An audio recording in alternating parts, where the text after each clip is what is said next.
It normalizes big emotional expression, meltdowns, shutdowns, situational mutism, and autistic euphoria. Because Oh. every single one of these characters has numerous moments in the show where they are just overloaded with joy, and there's inevitably some sort of fantasy sequence that goes along with it. Episode 45, Bob's Burgers is Autistic.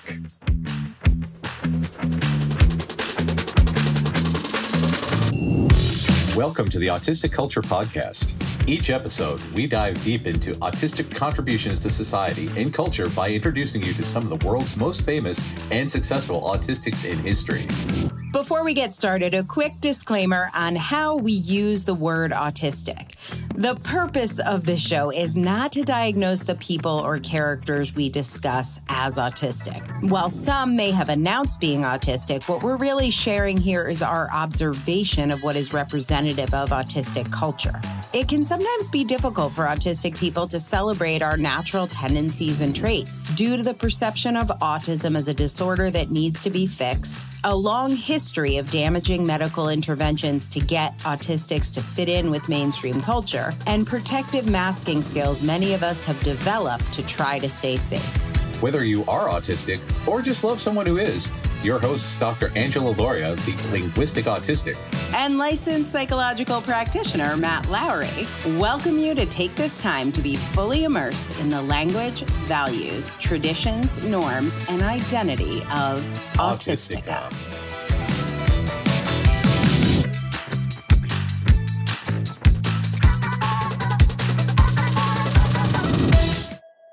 Hey, Angela. Hey, Matt. What are we talking about? Oh, today we have a fan request. Well, multiple fans request, because we are going to talk about one of the apparently universally agreed upon autistic shows of all time, Bob's Burgers. Which I have never seen, and I have no idea what we're talking about today. Oh, man. So you're going to have to do the, on ChatGPT, it has explained it to me like a 5-year-old. Oh, yeah. I'm pressing that button. You got to you got to put me in the 5-year-old category. We will totally do that today, because it is a fascinating show. It has been on for interesting side note about this. So it's currently broadcasting its 14th season, but it's only produced 13 seasons of shows. Oh, because in the second season, they for some reason didn't air the entire season, then left half of the episodes for the next season, but they produced a full season for season 3. And then ever since then, they've just been adding on. Their and numbering's adding on and on. off. So this is the one show. Is this like a Cartoon Network? Is this like a Ren and Stimpy thing? What is this? It is a Fox show that is a so it was designed. Have you ever seen the Comedy Central show Dr. Katz, Professional Therapist? Yes. Yes. Same people who created it later on went to create home movies and teamed up with Jim Dotrieve, the guy who co-created King of the Hill and was the name inspiration for Bill Dotrieve. But they teamed up to create this show for Fox. Fox requested a family comedy like The Simpsons and King of the Hill, but Lauren Bouchard said, "Hey, how about a workplace comedy that happened to involve a family?" So this is a show about a family that works in a restaurant called Bob's Burgers. It's 2 parents and 3 kids. The current lineup is 2 parents, 2 girls, and a boy, but it was originally 2 boys and a girl, but they decided the 2 boys are too similar, so they turned Daniel into Tina. So they've got the this show, or like before they made it? Was there actually? Oh, okay. Yeah. Thought we might have a transitioning cartoon character, which I was all for. Yeah. But on that note, Tina's voice is a dude. So they just decided, gender is a spectrum, my friend. Exactly. And they just kept the entire thing. He was a very socially awkward, horny boy, and now she's a very socially awkward, horny girl. All right. So it works for out. me. Yep. Also, one change they made between pre-production and actual production, that they were originally going to be a family of cannibals. Okay. And did they just think that wouldn't play well with the audience? The Fox network said, really? Why? No. Why? No. The original concept was that Bob's Burgers, the family was struggling to make ends meet. They are next door to a crematorium, so they just kept taking the bodies and turning them into burgers. Got it. I see. In the pilot episode, they alluded to this because the pilot episode is called Human Flesh and involved a scandal where it was said that they turned people into hamburgers. And so they still are next door to a crematorium. The guy who runs the crematorium is named Mort, a la mortis, a la Latin for death. Got it. Listen, if you're going to tell me this is an autistic family, I'm kind of glad they're not also cannibals, because sometimes we get a little bit of a bad reputation. Yeah, because before you know it, Autism Speaks is going to be claiming that we're all cannibals too. Exactly. So, that's why we have to shock the children out of their cannibal-like ways. So this...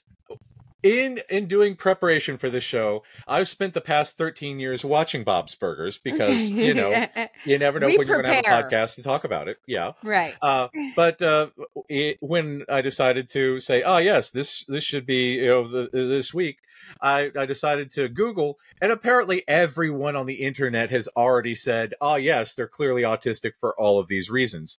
And one of the best essays about this will include in the show notes. But we're going to go over the characters today and tell you a little bit about each of the characters and why they are probably autistically coded. But before we get into anything, the thing that it screams that this is made for our people more than anything else is even before we start the show, in the opening intro, like how Bart Simpson writes a different thing on the board for every Simpsons episode? So before, in the intro for every Bob's Burgers episode, there's at least 2 puns. One is they usually have an empty storefront next to on the other side of their building, because one side is the crematorium, Bob's Burgers, and then an empty storefront. So it would be I don't know, Silence of the Hams. Okay, you got a little pun there. Yeah, exactly. And then they have the grand opening. Something happens. Grand reopening. Something happens, and it goes through this montage of all the calamities that they've had so far, and eventually a pest control van pulls up every episode with a different pun for that too. So it's fantastic. They start off the show with at least 2 puns, and then usually a third pun on top of that, because they have the burger of the day, which is inevitably a pun based on cheese or the toppings on the burger and some sort of, I just want to be the person whose title is like chief pun writer. That would be like, exactly. I'm so glad the writer's strike is over, because I got to get back to writing some puns for Bob's Burgers.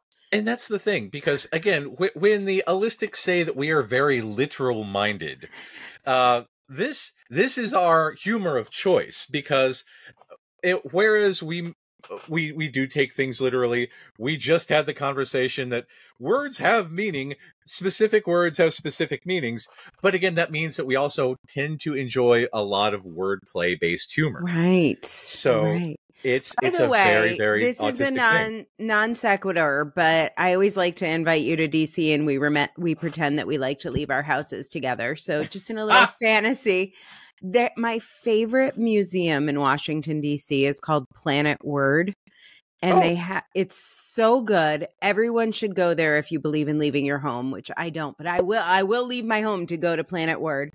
Every time someone comes into town, I go, and they have multiple rooms of puns. They have a pun joke room. Oh, that's fantastic. Which is amazing, and bright yellow, the brightest yellow. It's so delightful. I want to squeal with joy. Then they have a puns section in their karaoke room, so you can pick songs to sing with puns in them. And then they have a wordplay with puns and advertising throughout history room. Oh, man. It is Pun Central. Puntastic. Really worth the trip to Washington, D.C. I do love that. And again, that is the humor of our people. We do. I love it. I can't get enough. Every time I find something new, I'm like, that is so good. Yes. And that is a big thing. And also, so every title of the show is pun oriented and has something to do with all this, because that is the care that goes into this. Because even before you get into the actual plot with the characters in their autistic situations, you know that this is what we're walking into. Yes, no pretense. Exactly. Yeah, straight up nerdery. So we'll start off the family of 5, plus extended family, plus some other characters that we'll talk about. We'll start off with Bob. Bob is the dad of the family. He's played by H. John Benjamin, who has been in many things, including like Archer. He's a regular on like Family Guy. He's been on The Simpsons several times. He is the ultimate low key, very, moderate energy, doesn't really go up and down. He is very much the walking embodiment of the autistic accent. And okay. Also, we really probably should do an episode of Archer one time, because as long as Adam Reed was writing Archer, Adam Reed wrote every episode of Archer for like 12 years. So he repeatedly referred to Archer as being atypically autistic. So, but that's a whole other thing. Wait, but am I what does that mean? Are we all atypically autistic? If you meet one autistic person, you've met one autistic person. Well, Sterling Archer was, a suave ladies' man, international spy, but also did like, Rain Man stuff where he could count bullets as they were being shot at him and that kind of stuff. Okay. Yeah, but also lots of Sounds really impressive. Interesting, other. But anyway, H. John Benjamin plays Bob. Bob is a man who loves his food. I gotta look this guy up. He is he puts all of his passion into the restaurant. He loves his kids. He loves his family. He only has one friend in the world, Teddy the handyman. And they frequently get into arguments for various reasons that we'll get into in just a bit. But he is constantly struggling because, again, he owns his own restaurant. He has to pay bills, but he's doing what he can. Every year there's a Thanksgiving episode, because Thanksgiving is his favorite holiday. He might talk to the turkey a little bit. The turkey might talk back, because, he's very much into his cooking world. And he focuses a lot on new burger recipes, on how to maintain the restaurant. His special interest is, without a doubt, cooking and culinary stuff. By the way, ironically, this episode is coming out Thanksgiving week. So this is also our Thanksgiving episode. How perfect. A perfect theme. Yes. It works out well that way. Yes. Totally intentional. Planned, everyone, as you can tell. All right. But yeah, so Bob does not have a good relationship with his father, Big Bob, because Big Bob also runs a restaurant. Big Bob wants to do things Big Bob's way. Bob wants to do things his way. Makes sense. This is the traditional hedgehog's dilemma that we face, because we are often, autistic arguments often focus on the data and say, the data is this. Yes, we agree upon the data. But this data is more important than this data. No, this data is more important than that data. And then we get into an argument about the best way to proceed, because we are looking at slightly different sets of data. And again, Big Bob knows how to do things this way. Our Bob knows how to do things this way. So they're not really on the same page. But again, still care about each other. Big Bob will support regular Bob. Regular Bob will support Big Bob. They have a picture of Big Bob's restaurant in their living room. It's the way. And he very much cares for his kids, even if he doesn't always understand them. And they're always doing their own very, very specific things. And he very, very much cares for her. He has found his wife, Linda. Linda is played by, what's his name? John Roberts. And John got famous by doing YouTube videos of his own mother, where he would impersonate his mother with a very, very thick sort of New York, New Jersey-ish accent. And, talking about the Christmas tree and this and that and everything else, and doing it from a very, dare I say, potentially AUDHD perspective. Oh, okay. When autistic people find a special interest, they go deep and have a lot of knowledge, even if they don't have that formal education background to go with it. If you want to capture your spin in a book, check out Angela's work at differencepress.com, differencepress.com, and find out more about becoming an author and establishing your credibility with a book. So Linda is very enthusiastic. Linda likes to sing all the time. Oh, Linda is I feel you, Linda. very involved in the kids' lives, very protective of the kids. Also very sort of jumps from topic to topic, gets wildly in over her head all the time. And again, like one day, oh man, that they accidentally turned all of the ketchup a different color, and tried to left in charge of the restaurant without Bob's rigid attention to detail. They had to kind of make up for it, and it was a whole thing.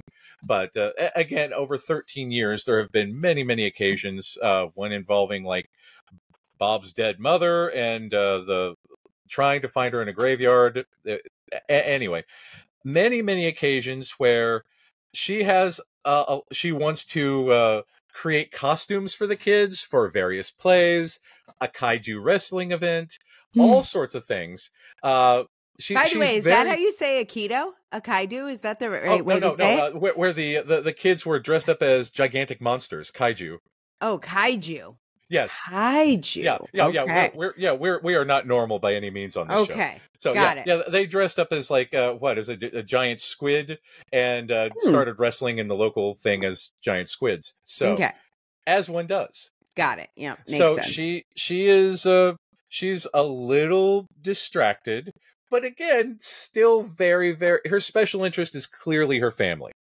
Her most famous phrase is, "Oh, my babies."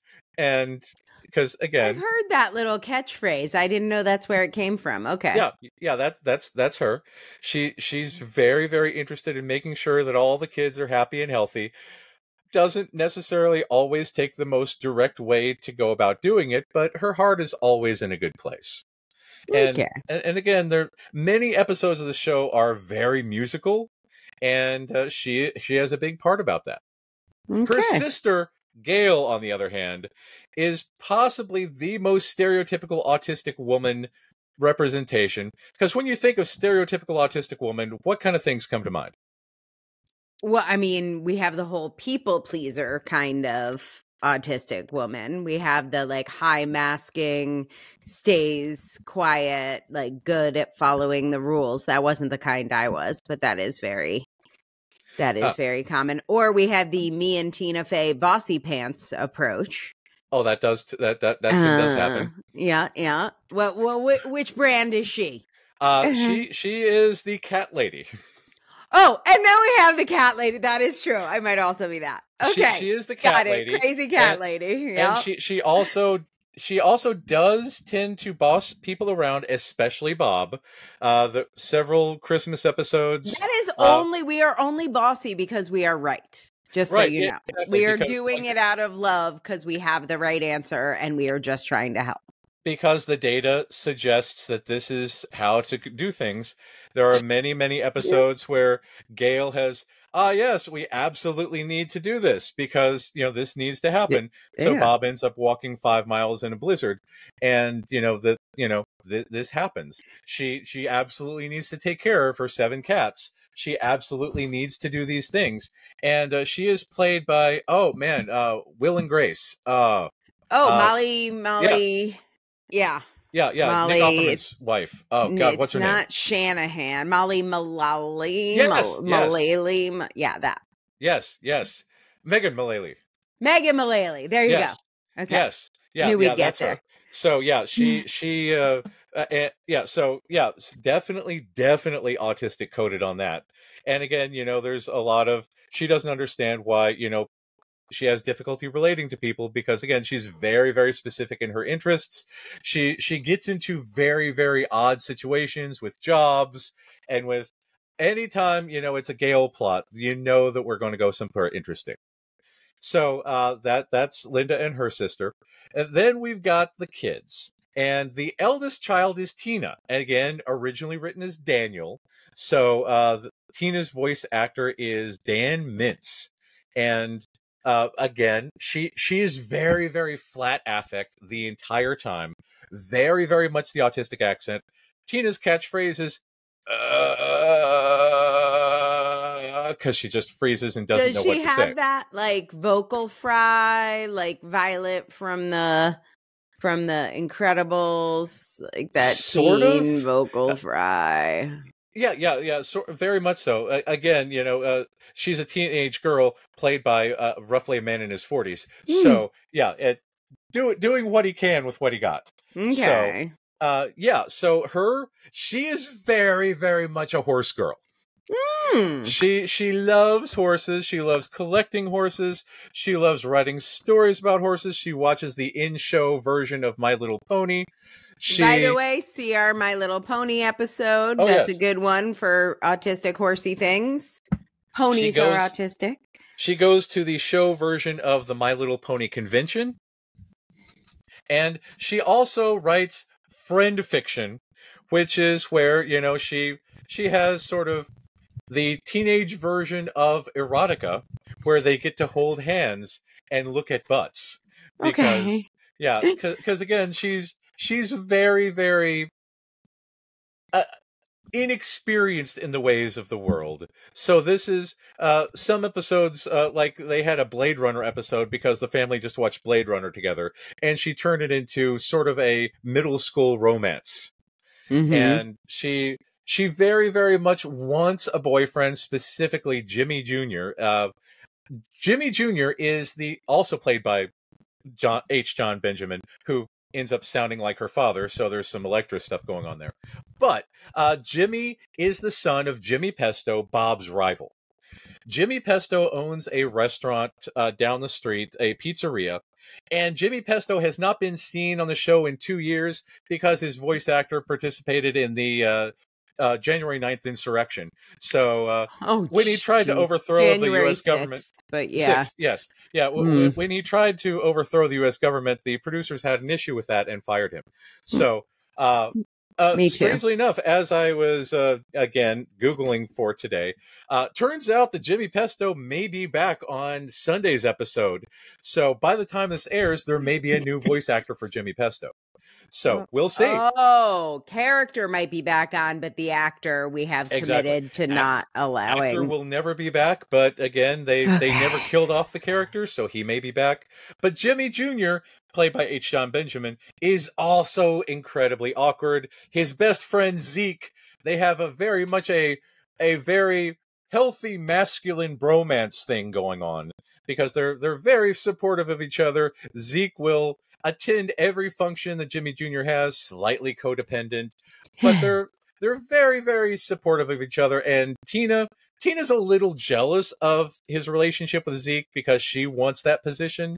But again, she doesn't want to inconvenience anyone. She's very, very much a people pleaser. And when she can't please everyone, she sort of locks up, gets the situational mutism, has the freeze response, has heightened emotion. She is prone to shutdowns. She is prone to the situational mutism. She is prone to the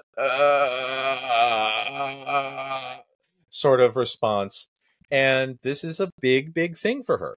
And in the online communities, this is apparently a big, big resonation point with a lot of autistic female audience members. That makes sense to me. Also a big point with autistic, trans, and non-binary people, because again, female played by a male. So we're blurring the lines there. So she is a role model for a lot of autistic people. And this is a big thing. So her brother is Gene. Gene is a force of nature unto himself. Gene loves the theater. He loves creating songs. He loves wearing costumes. Beef Squatch, a Sasquatch hamburger, is his most well known. It's on merchandise, and you can get like figurines and clips and all sorts of stuff. He was originally a gigantic burger mascot. And then he decided to combine it with a Sasquatch. And for the Bob's Burgers movie, Lynn decided she was going to be a sexy hamburger. So that the whole thing went there. But anyway, Gene loves performance. Gene, we've talked before about, how this whole, creativity thing pops up for autistic people. How when we need to create, we really, really need to create. This has come out with a lot of books. Again, a lot of, musical talent, with Eminem, with, oh God, man, who else have we, Questlove?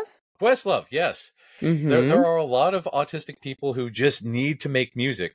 And a lot of his stuff is based on trying to get his stuff either produced, like the most recent episode was where he had a dream of the quote-unquote perfect song and then had to learn lucid dreaming because he couldn't remember the song, and it turned out to be terrible, but he made a better song in there, and it was good. But many of his plot lines revolve around wanting to do self-expression and being frustrated that people don't understand the way he expresses himself. Mm. He also doesn't have a lot of friends outside of his siblings. There was one episode where he had one good friend, but they stopped talking to each other because they both are too much alike and they irritated the crap out of each other, to the point where they were like, they ran into each other in a store and started playing the piano at the same time, and just very, very frustrated. They see themselves in each other, and there's a whole lot of that with the autistic community, in that if we have that whole internalized ableism thing going on, we might not like others like ourselves because we say, oh, that person is so annoying. Oh, yeah. Mm-hmm. And that was a big thing for the family, because the family was like, but Gene, he's just like you. He's doing that thing that you do, right down to playing with really irritating, sound making devices and all this other stuff, because he very, very much stems through music. He very much stems through making noises and bouncing around, and he needs to have a lot. He does a lot of echolalia. He does a lot of palilalia. He needs to be making noise at all times, otherwise he might die. Wait, what's the difference between echolalia and palilalia? Oh, echolalia is if we repeat words, sounds, phrases, or accents that we hear from other people. Yeah. And palilalia is if we just generate it ourselves and it's in our brains and it absolutely needs to come out. Oh, yeah. Okay, I do both of those things. Yeah. This is the way. So what about the whole, like, he's like middle school, right? Yes. What doesn't he have a whole like fart subline? He does, and it is frequent and often. When the Bob's Burger movie was released, they released a short called "My Butt Has a Fever."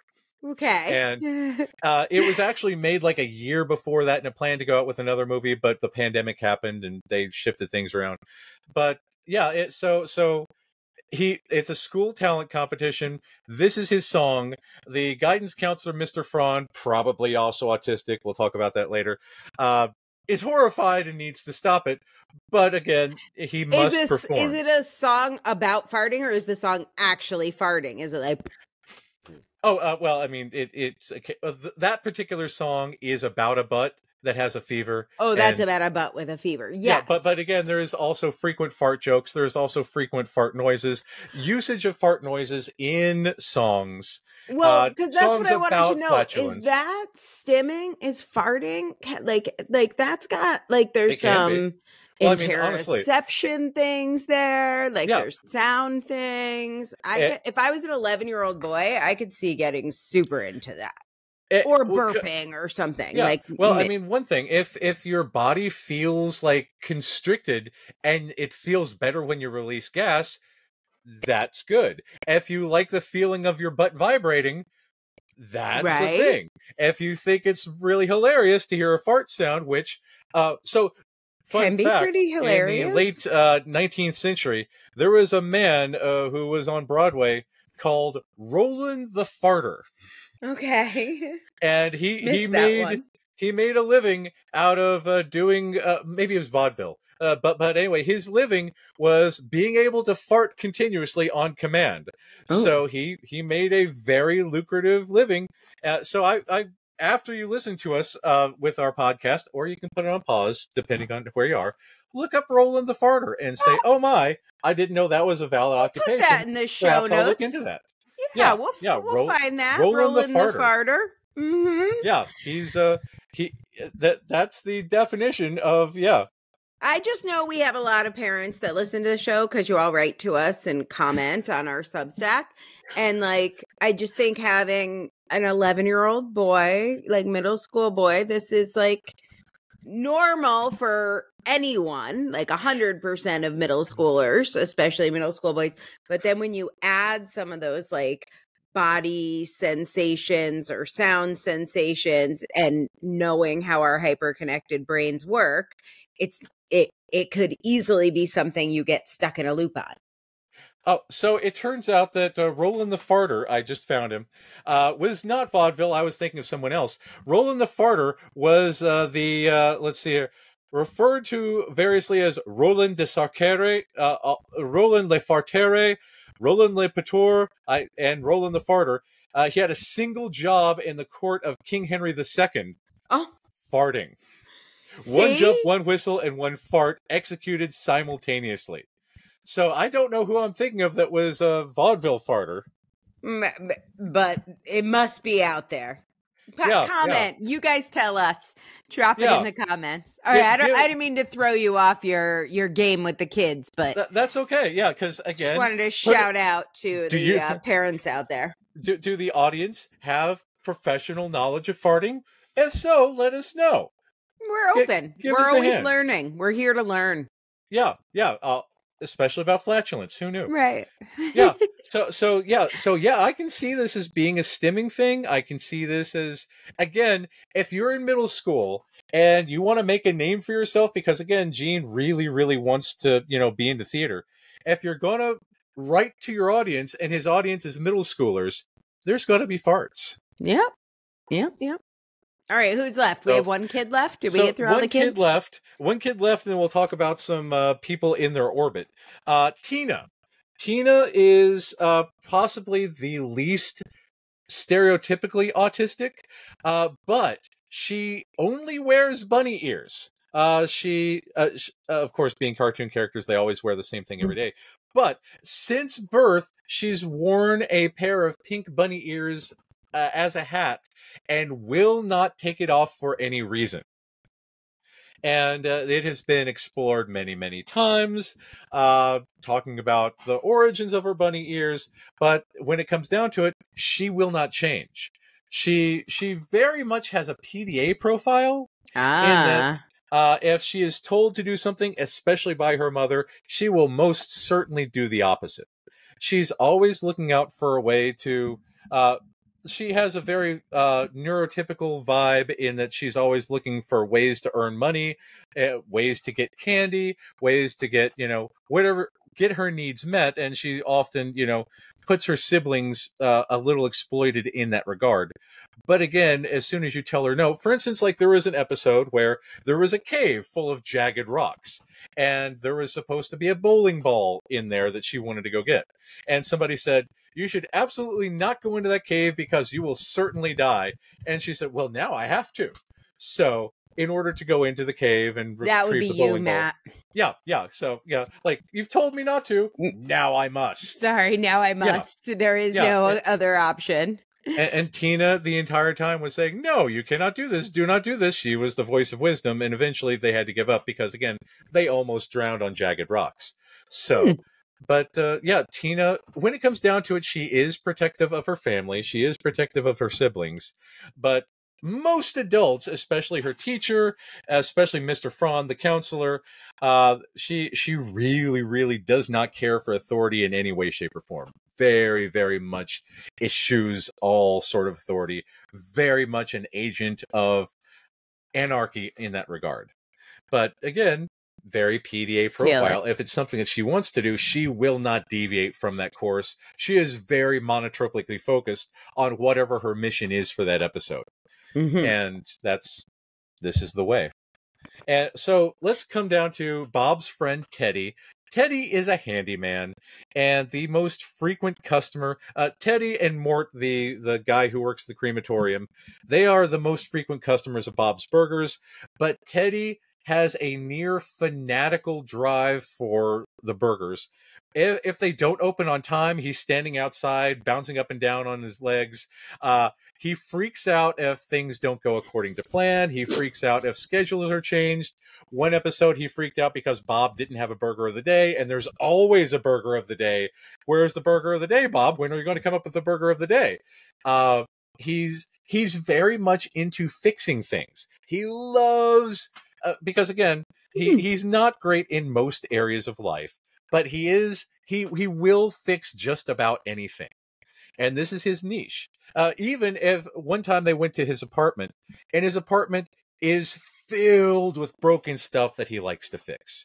And again, if you know anything about autistic people, we love to collect things. Mm-hmm. It has been said that the line between a collection and hoarding is just organization. So alphabetizing in my world. Yep. Color coding, alphabetizing. Yeah. Exactly. If you're just going to pile up boxes and keep your pretty things in boxes, that is not a collection, my friend. It must be displayed with a plum.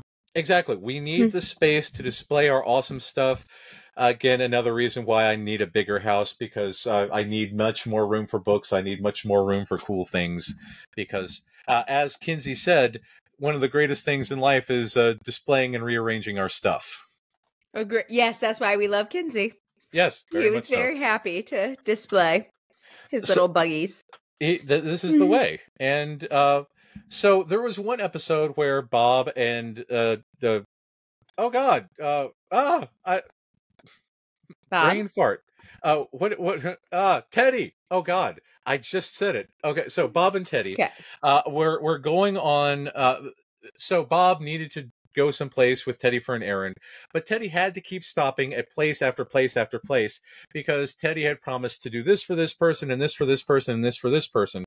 And Bob was very, very uncomfortable with how social Teddy can be, because even though on the surface, Teddy doesn't have any friends, like zero friends, zero social support outside of Bob, but everybody knows Teddy. He's friendly with everybody, but he only relates to them through fixing things for them, through doing favors for them. That's the way he relates to people. Mm-hmm. That's his love language. Yeah, it is. It is. So this is why he's comfortable talking with all these people about all these things. And Bob is just amazed because Bob can't talk to people to save his life. He gets very tongue-tied. He gets very awkward. Tina is very much her father's daughter.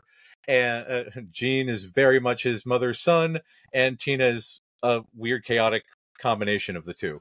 But yeah, this is a big thing for Teddy. And again, when things are not scheduled, he kind of freaks out.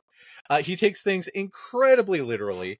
When left a list of things to do, if he can't achieve that list to the nth degree, he just shuts down and freaks out, and then a refrigerator falls on him, as it does. And he's very, very much one of us. And of course, I want to take this moment to talk about the difference between a meltdown, a shutdown, and burnout. Ooh. And I don't know if Teddy has gone so far as to have burnout, but you like kind of quickly described a meltdown and also maybe a shutdown. So the biggest thing is that a meltdown is external, whereas a shutdown is internal. A meltdown involves potentially cussing, screaming, stomping, punching, throwing, all that kind of stuff. Teddy has definitely shown that on occasion, especially shouting when panicked. A shutdown is where you might lock yourself in your room, hide under all the blankets, and just go nonverbal for a while, where you just cannot get the words out, where it takes too much energy to speak, or where you just kind of have a freeze response. Teddy's definitely had that as well. Teddy has been... Which, for me, sometimes shutdowns follow meltdowns. Yeah. But the order of events for me is something insane happens where I'm 100% sure I'm right.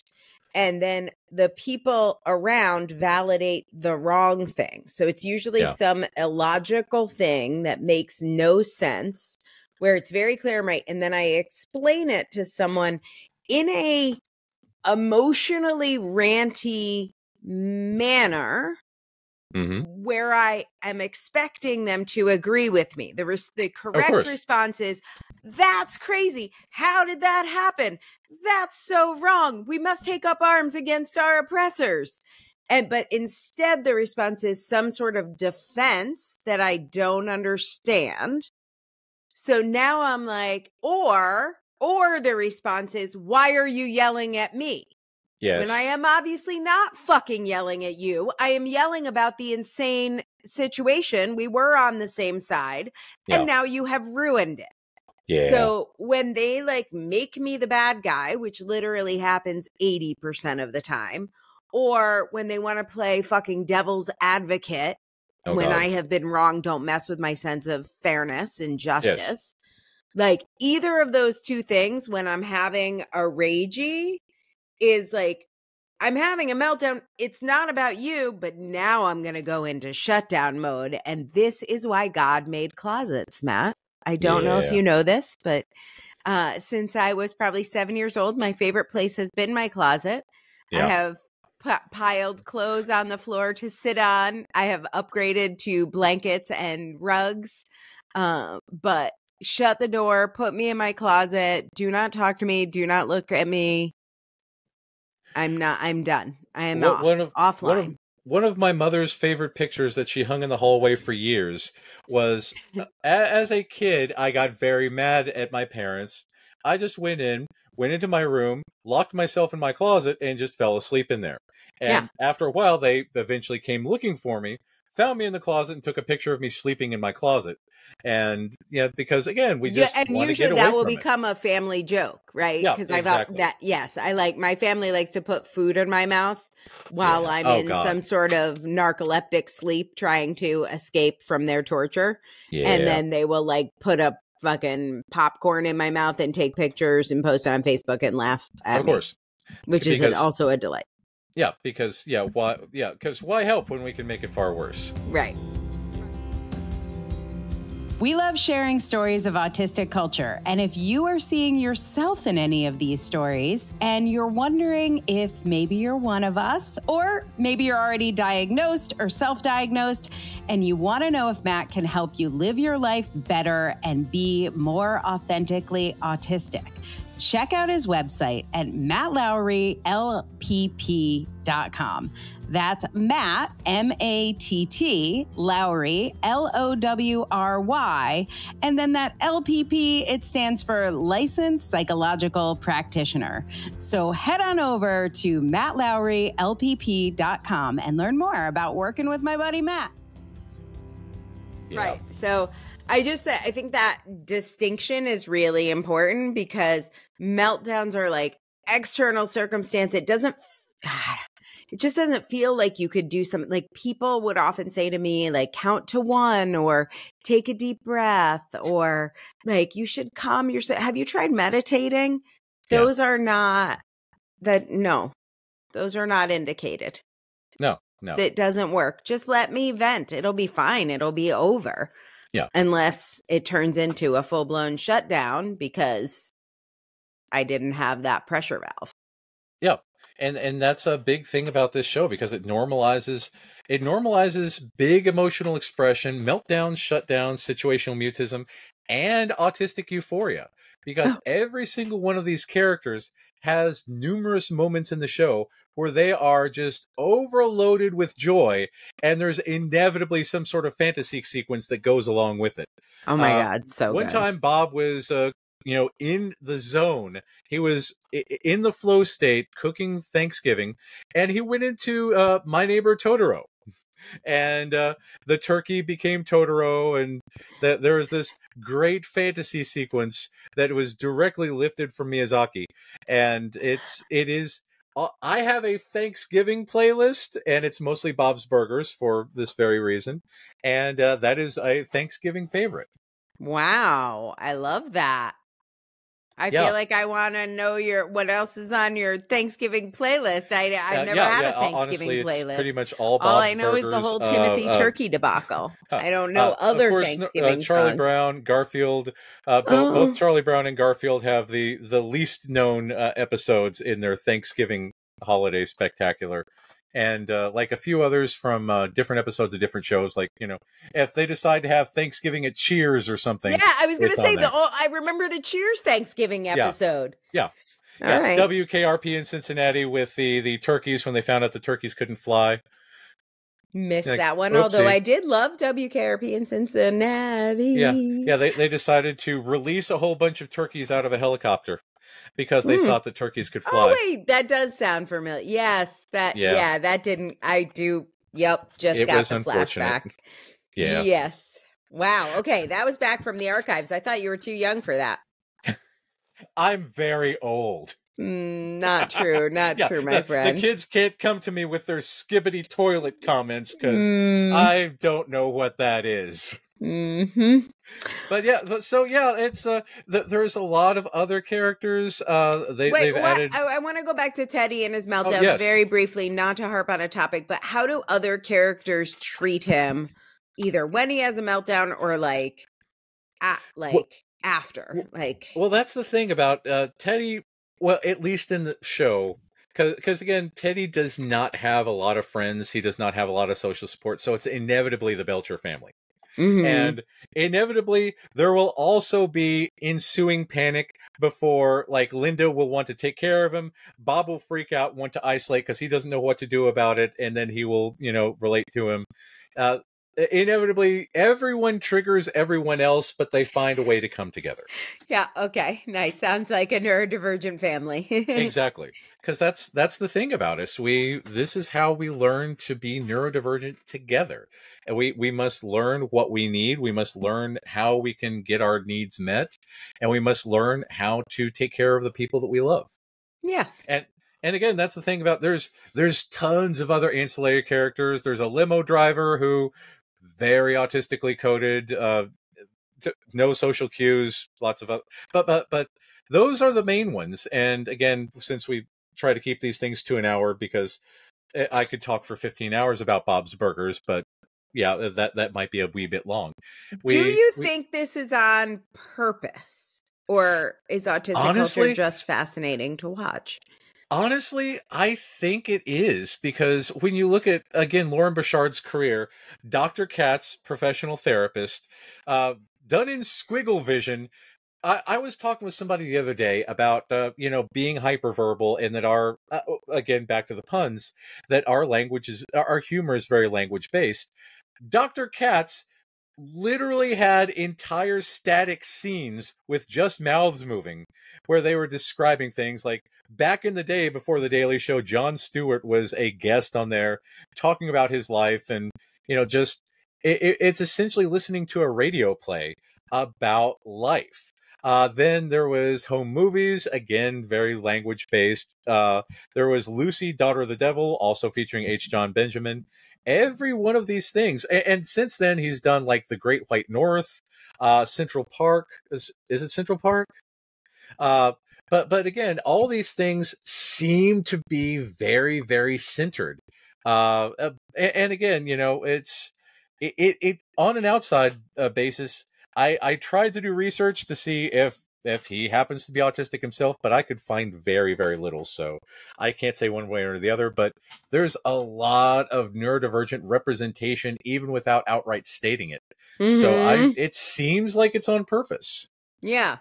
Yeah. And also so great, like not stereotyping, because there are all these different types of people, just showing how diverse even neurodiverse people are. Yeah, neurodivergent people are. If an uninformed person wanted to make a character autistic, they would be like Sheldon from Big Bang Theory and just take some tropes and some stereotypes, throw them together, and call it a day. But again, this makes a much more humanized view of us, and that's the thing, because they may be basing these characters on real people in their lives that may or may not be diagnosed or identified, but definitely pull the traits off in a very, very human way. And this is a big difference between an autistic coded character and a character with autism, because, you know, we are human. We have foibles. We have massively different presentations from person to person, because no two autistic people are alike, because we're human. We're just human, right? We all have some, you know, traits that we share. And again, some of these traits, like we've discussed today, are easily noticed by us, but they may not be as noticeable by people who aren't familiar with us. So to an outsider, that's, you know, hey, they're just quirky, but it's an added layer for us. Especially when we start talking about lessons in chemistry, because boy, that's going to be a fun episode. Oh yes, we're excited about lessons in chemistry. I have to catch up, and we have to get through the whole first season, and then we're going to double team it, because the autistic community is going wild for lessons in chemistry. It's fantastic, and so this is one of those things that when it's shown, it resonates with a certain group of people for a certain reason. And again, I thought that this episode would be a little trickier, because I thought I was going to do some research, but had no idea that there was going to be like 200,000 results for like Bob's Burgers autism. So yes, so much to cover, so little time. Yeah. So, but speaking of running out of time, hey, Angela, what was your favorite part about being autistic this week? Well, I was having all the feels for the autism talk and autistic Twitter social media worlds this week, because there was a Halloween controversy I want to catch you up on. I know you guys are listening to this on Thanksgiving, but were you following the Keith Lee controversy of this week? Do you know this story? Okay. I do not. Tell me all about it. Okay. Keith Lee, active on Black Twitter or Black TikTok, Black Twitter, is a MMA fighter. And he does these baller food reviews. Like, they're amazing. He's got 14 million TikTok followers and super honest reviews, like great reviews. He's super funny. It's TikTok. They're 3-minute reviews, whatever. Anyway, he was in Atlanta and reviewed this restaurant called Milk and Honey, and was frustrated by many of their practices, and they did not get a positive review. And so the restaurant, or maybe not, this is where it all got very interesting. But so a restaurant manager called him autistic because they did not like his food review. So they're like, that guy's autistic. And I think it was like meant to be a negative word. I couldn't figure out what was happening, because I was like, what would be the problem with that? Like, that I would want my food reviewer. I would want my food reviewer to be autistic, or my doctor. We talked about this last week. So basically Keith Lee does not comment on whether he's autistic or not, but the entire Twitter universe, TikTok universe has made the most amazing videos on why it is a compliment. I'll throw one of them in there, but there's so many. On why it is a compliment and not an insult to be called autistic, especially if you are doing something like food reviews, where your sensory sensitivities would make you better at picking out flavors, would make you better at identifying how comfortable the environment was.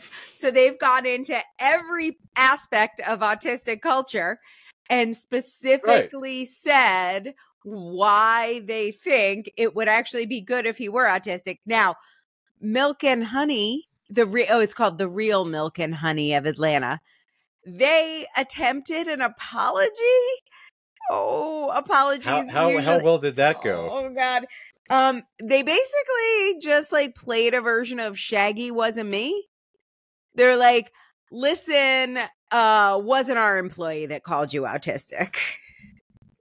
We're real sorry about that, but it wasn't us. So, So yeah, it didn't go well. I think they pulled that TikTok down, and yeah, there is a whole conversation about in the Black Twitter, Black Talk world.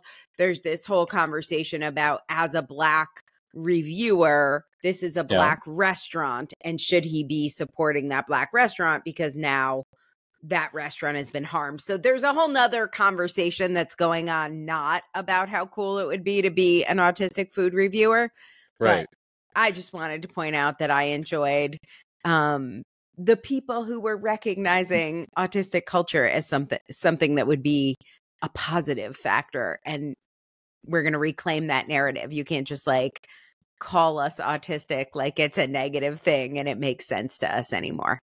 I like that. I like that a lot. We need more positivity because we are attentive to detail and we need to be recognized for it. Yes. So Keith Lee, whether you're in the club or not, we're going to give you an honorary gold star. Thanks for representing autistic culture, even in being made fun of for it. So it brought out some great aspects of our community.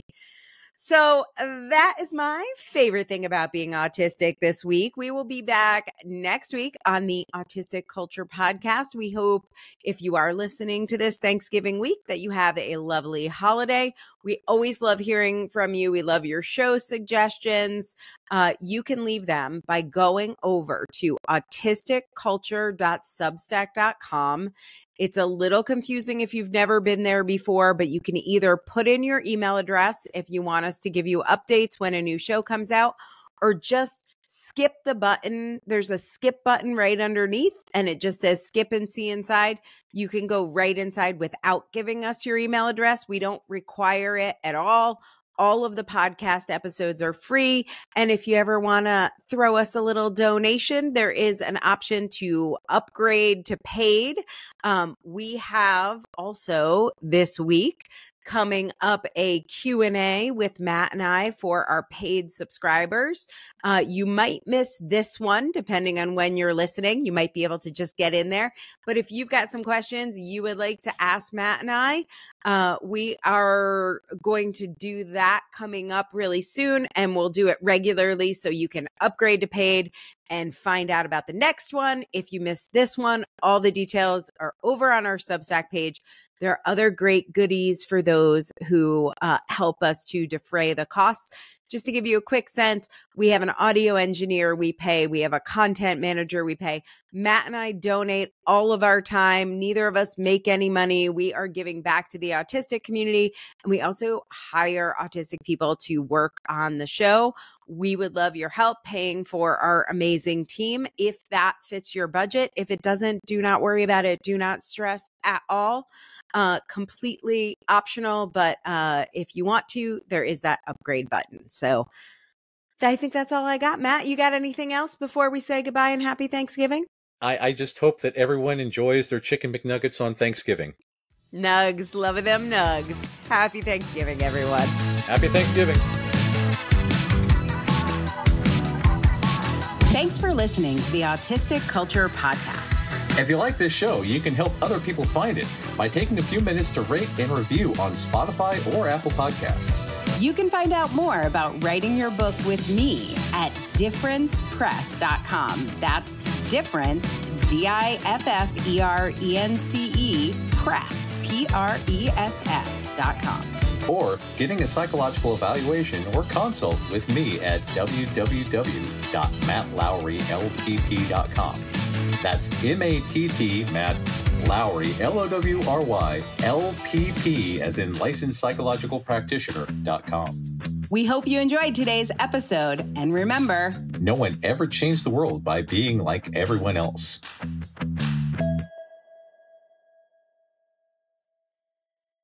special thanks to our content manager, River Robbins, and Aaron Stoner, our producer, for making us look and sound good.